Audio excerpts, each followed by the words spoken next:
And guys, so ito na muna yung aking tambayan na aayos ko na. Dito ako umuupo.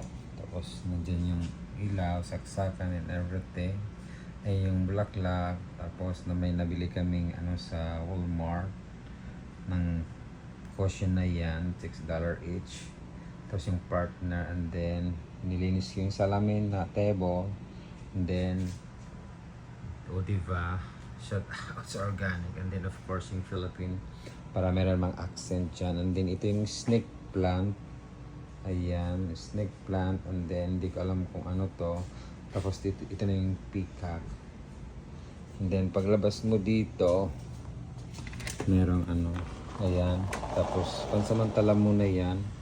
Tapos yung bougainvillea, antayin ko lang siya na bumulaklak, at pag nawala ng bulaklak sa siya i-propagate. And then yung ko, tinanim din of course yung tanglad, and then yung gabi-gabi, tapos ayan, gumamela, mamulaklak na siya. Tapos yung ulit ni daddy, and of course itong kamuting puti, o diba, pansamantala muna yan, papainitan ko muna sila. Pagkatapos ito naman, dito ko muna to, mga pang indoor to kasi ayan, habang hindi pa sila nabubuhay, after 1 month saka ko na ipapasok kung saan ko naman. O diba, perfect. Meron pa akong isang sakong lupa, pwede pa tayo magtanim, at saka may mga paso pa rin ako. Ayan, papalitan ko pa yung niya, yung paso niya. Ang ganda, diba?